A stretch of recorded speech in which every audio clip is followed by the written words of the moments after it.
Bom dia, boa tarde, boa noite, queridas e queridos. Tudo bem com vocês? Aqui é Paulo Ricardo Paes e vocês estão no canal Visão Caleidoscópica. Hoje nós vamos conversar sobre a PEC da privatização das praias. Será que é isso mesmo? Bem, essa PEC ganhou no Senado o número 03 de 2022 e ela vem se arrastando no Congresso Nacional desde 2011. Ela iniciou na Câmara, ganhou o número de 39 de 2011 e é de autoria dos ex-deputados Arnaldo Jordi, do PPS do Pará, José Chaves, do PTB de Pernambuco e Zoinho, do PR do Rio de Janeiro. O que ela quer exatamente? Pois bem, PEC é uma proposta de emenda à Constituição e essa específica visa a extinção do inciso 7º, não é artigo, é inciso, do artigo 20 da Constituição da República, que trata dos bens de propriedade da União. Bom, o que é isso? Uma boa pergunta, né? Vamos primeiro saber como é que funciona uma proposta de emenda à Constituição. Quando inicia a tramitação da proposta de emenda à Constituição, ela precisa de um quórum qualificado. Isso é bonita essa palavra, quórum qualificado. Mas o que é o quórum qualificado? Quer dizer que necessita a aprovação de 3/5 dos congressistas de cada casa, 308 dos 513 deputados e 49 dos 81 senadores, para sua aprovação. Então temos aí já uma limitação. Mas não é qualquer matéria que pode ser objeto de propostas de emenda à Constituição. Existem algumas cláusulas em nossa Constituição, chamada de Constituição da República Federativa do Brasil, que são cláusulas pétreas. Elas só podem ser modificadas no caso de ser elaborada uma nova Constituição. Para a elaboração de uma nova Constituição, caso vocês não saibam, quer dizer que tem que ser votada uma Assembleia Constituinte. Tem que ser votados representantes do povo para votar especificamente uma nova Constituição. Ok? Então, vamos lá. Quais são essas cláusulas pétreas? No caso do Brasil, são pétreas a forma federativa do Estado e a união dos Estados, o voto direto, secreto, universal e periódico, e direitos e garantias individuais, aqueles direitos que estão no artigo 5º da Constituição. No caso da PEC 03 de 2022, o texto aprovado da Câmara da PEC 39 de 2011 tem algumas alterações em relação ao texto original. Ela transfere a propriedade dos terrenos de marinha e acrescidos da União com algumas condições. Vamos ver o que foi aprovado na PEC 39 de 2011. Primeiro, terrenos em que haja prédios públicos da União permanecerão com a União. Segundo, os terrenos afetos aos serviços públicos dos municípios e estados serão transferidos aos municípios e estados. Os terrenos que não têm nenhum tipo de construção situados em municípios e estados também serão transferidos aos municípios e estados. Passam ao domínio pleno dos foreiros e dos ocupantes regularmente inscritos na Secretaria de Patrimônio da União, que é o órgão de gestão do patrimônio da União, aqueles terrenos que são ocupados por eles. Passam ao domínio dos ocupantes não inscritos na Secretaria do Patrimônio da União, desde que a ocupação tenha ocorrido pelo menos 5 anos antes da publicação da PEC. Bom, se são ocupações, a gente tem que ver aí quando ocupou. Mas não deve ser uma coisa fácil, né? A não ser aquelas ocupações notórias, no caso de favelas, como a favela da Maré, no Rio de Janeiro. Temos aqui mais algumas, né? Passam aos cessionários das áreas que lhe foram cedidas pela União. São duas as formas de transferência. Gratuita, no caso de interesse social, e das áreas afetas ao serviço público, bem como aqueles terrenos sem construção que estão dentro de municípios e estados, e onerosas nos demais casos. Por óbvio, a taxa de foro e de laudêmio passa a não ser cobrado a partir da publicação da PEC. Aí tem um pequeno detalhe. A União tem a obrigação de providenciar a transferência de titularidade no prazo de até 2 anos, com a cobrança no caso das transferências onerosas. Olha, e claro, né, com a aprovação da PEC, ficam revogados o inciso 7º do artigo 20 da Constituição Federal, e o parágrafo 3º do artigo 49 do ato das disposições transitórias. Olha, então vamos aos comentários, né? Vamos começar pelo seguinte. O que acontece? A quem interessa essa proposta de emenda à Constituição? A gente tem que perguntar isso, principalmente quando a gente vai falar do prazo de transferência. Existe um brocardo jurídico que diz que a justiça não assiste aos que dormem. Ao fixar um prazo de 2 anos para a SPU, que é a Secretaria do Patrimônio da União, ser obrigada a regularizar essa transferência, abre um amplo caminho para que muitas dessas transferências onerosas não sejam cobradas, pois ultrapassados 2 anos, os proprietários, atualmente proprietários com domínio pleno depois da aprovação da PEC, entrarão com ações falando que a União não os cobrou, não fez nada para transferir o domínio pleno, não fez as anotações devidas, não fez nenhum tipo de escritura, não fez notificação e vão pedir que isso seja transferido gratuitamente. É muito possível. Se isso ocorrer, acredito que os relatores terão suas estátuas erigidas na frente da Ordem dos Advogados do Brasil como os novos patronos da classe dos advogados, porque os advogados ficaram muito felizes, que é um trabalho fantástico. Vão ganhar dinheiro muito fácil. Você judicializar essa questão, quando você tem uma determinação que foi inserida na Constituição, é praticamente uma causa ganha. Então, esse é um ponto, né? Ponto 2 é o seguinte. Vamos olhar para as justificativas da PEC lá em 2011, né? Quando ela tinha um número de 39 em 2011. A gente, quando olha o texto e quando vê as justificativas, vê duas coisas. Primeiro, a questão do peso no orçamento do cidadão. Falam que essa PEC, que o foro e o laudêmio, na verdade, é mais um tributo disfarçado ao cidadão. Porque para ocupar a terra e para comprar imóveis nessa terra, o cidadão ou a empresa, ou a pessoa jurídica, precisa pagar foro anual e laudêmio na aquisição do terreno. Então, se retiraria, não haveria mais o foro anual e não se cobraria mais o laudêmio.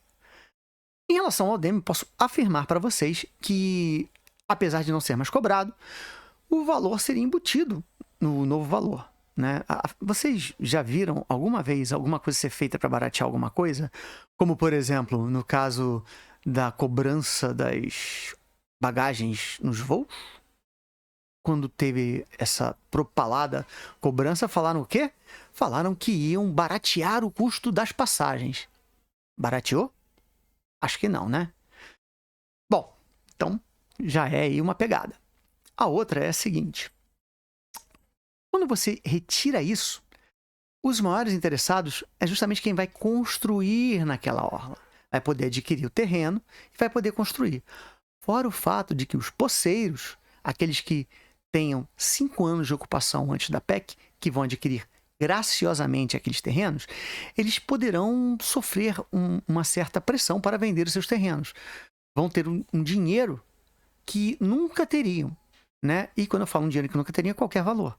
Porque eles são pessoas de uma condição financeira muito frágil, muito vulnerável. Então, qualquer R$1.000, qualquer R$2.000, qualquer R$3.000, qualquer R$10.000 pode valer aquele barraco, que na verdade aquele terreno é quase uma mina de ouro.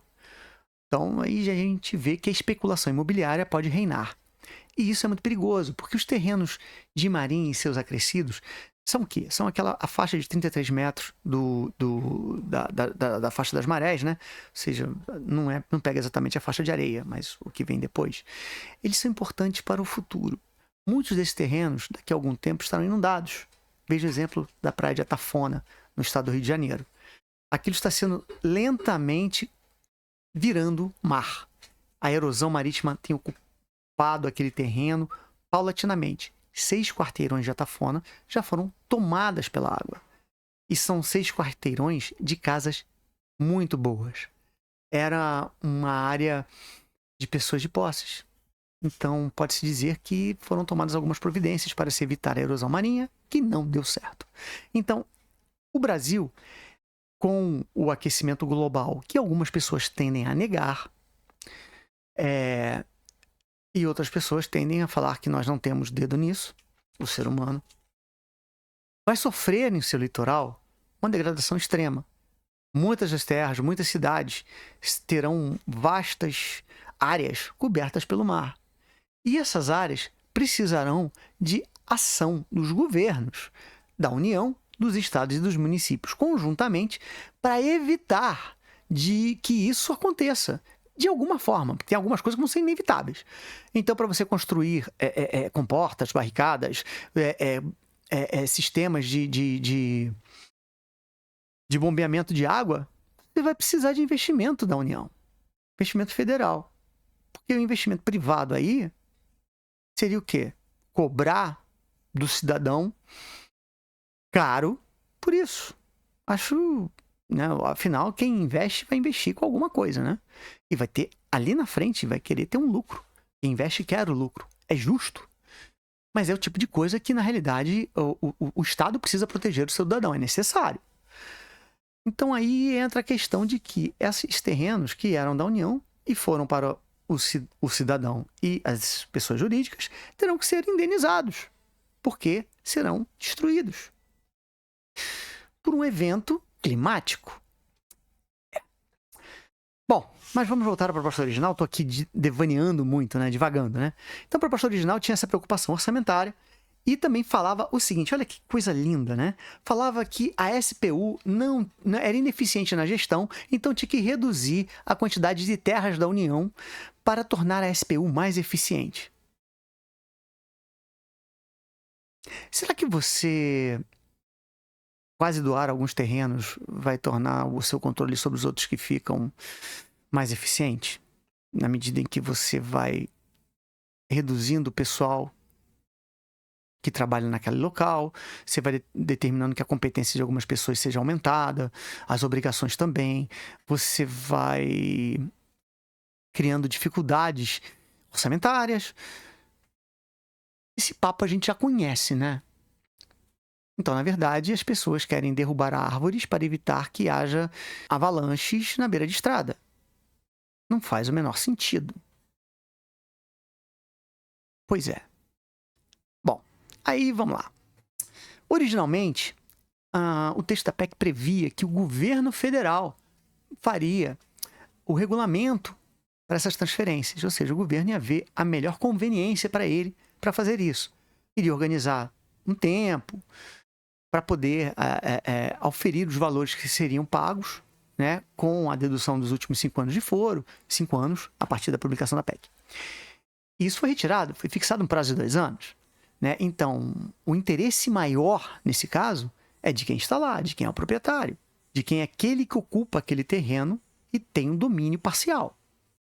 Então, fica isso. Será que o interesse é da União em doar o terreno ou vender? Ou o interesse é daquela pessoa que ocupa o terreno? A SPU soltou uma nota falando que no caso de ocupações de importância social, como favelas, por exemplo, no caso de posse, é desnecessária a PEC. Existe um procedimento administrativo, pode ser feito. Então, um dos motivos dados pelo relator meio que cai por terra. Ele fala que seria necessário para, por exemplo, regularizar a situação dos terrenos das favelas ribeirinhas e da Maré. Pois é. A coisa vai só se complicando. Posso dizer que quem vai ficar muito feliz com essa PEC realmente são as construtoras e as pessoas que vão querer construir até a beira d'água, onde você vai extinguir não só o acesso à praia, porque a praia vai continuar sendo pública, porque você tem uma lei federal para isso. Um detalhe, a lei pode ser modificada, porque ela é uma lei ordinária. Não foi fixado na Constituição que a praia é um bem público. Mas foi ali fixado que a praia faz parte do terreno de marinha. E tem uma lei federal depois que regulamenta que a praia é um bem público. Mas no momento que você retira da propriedade da União um terreno de marinha, é uma questão de tempo para você modificar aquela lei. Talvez não transfira a propriedade da praia, mas com certeza pode fixar que os proprietários dos terrenos que margeiam a praia podem impedir que pessoas estranhas frequentem. Por exemplo, seria um sonho para muita gente poder elitizar um pouco a ocupação de determinadas áreas. Dificultar você botar um portão muro enorme, botar um portão a 2 quilômetros dos pontos de ônibus e metrô ou qualquer coisa, né, na frente de um determinado condomínio. Assim você evita que pessoas de menor posse possam chegar rapidamente na praia. Você vai pegar sol no queimo por 2 quilômetros até conseguir entrar na praia. Quando você chegou lá, você já está todo torrado. Esse é um ponto. Ai, ai. Pois é. Agora vamos aqui a alguns detalhes. Está tendo muita discussão pública, já teve algumas audiências públicas para discutir isso. E o IAB emitiu um parecer corroborando totalmente a PEC, falando que tem uma lei federal, que não vai ser impedido o uso pela população da praia. Mas eles não atentaram para o fato de que é uma mudança na Constituição e que é uma lei ordinária. Ela pode ser revogada. Não atentaram, depende da vontade do governo, efetivamente. E sim, eu achei que quis muito apoiar a PEC. É o direito de quem fez o parecer. Ele fez a pesquisa e fez o parecer nessa linha. É um direito dele. Olha, tem circulado os vídeos sobre a PEC contra a aprovação, falando que as praias pode ser cobrado acesso às praias, né? E todos os terrenos serão transferidos graciosamente. Não é bem assim como a gente viu. Mas, dado a burocracia da União Federal, pode ser que boa parte dos terrenos realmente, que deveriam ser transferidos onerosamente, vão ser transferidos gratuitamente. Não porque a União assim quis, mas porque ela não teve condições de cobrar de todo mundo. Que é muita coisa, né? E tem mais um detalhe aí. Eu falei das questões climáticas, né? Pois é, existe a questão ambiental também. Porque quando você constrói ali na beira do mar, na beira do rio, você tem esgotamento, você tem também ocupação de solo, você vai ter uma ocupação desenfreada do solo, você vai ter esgoto sendo lançado ao mar, poluição, você vai ter um agrupamento enorme de pessoas aqui naquela região. Então, a especulação imobiliária vai comer solta, sem nenhum tipo de regulação, sem nenhum tipo de incentivo para não ocorrer, e as nossas praias ficarão extremamente desorganizadas e mais caóticas do que já são. Pois é. Como é que a gente vai ser, né? Quem realmente deveria ser ouvido a respeito dessa PEC, a respeito dos efeitos que esse tipo de construção terá para a nossa sociedade, para as nossas cidades, para a ocupação do terreno, seriam justamente os ambientalistas, os especialistas em urbanização, aqueles cientistas que estudam as mudanças climáticas, né? Eles nos alertam a respeito da ocupação desenfreada, da destruição do meio ambiente e dos efeitos que isso causa no nosso clima. Pois é, eles estão sendo ouvidos somente agora. Não foram ouvidos antes, foram ouvir um advogado que provavelmente conhece muito bem direito imobiliário. Vamos pegar um exemplo de praias que foram ocupadas em toda a sua extensão. Boa Viagem, no Recife e Camboriú. Tem horas que você está na praia e não pega sol, porque os prédios são altíssimos naquela borda. E no caso de Camboriú ainda, que falam que era uma praia muito bonita antes, tem ainda a questão do esgotamento. O esgotamento sanitário joga dejetos humanos ali diariamente. Você hoje vai mergulhar em Camboriú, corre o risco de você nadar do lado de um pouco de cocô. Já falei da desculpa, né, do redução do patrimônio, que é surreal. Bom, eu vejo que isso no futuro pode descambar realmente para cobrança para a utilização de praias, caso haja modificação na legislação, que é mais fácil. Mas fico alerta. A União precisa sim ser mais eficiente, mas entregar seu patrimônio não é o caminho. Muito obrigado. Bom dia, boa tarde, boa noite. Eu espero vocês aqui na próxima vez.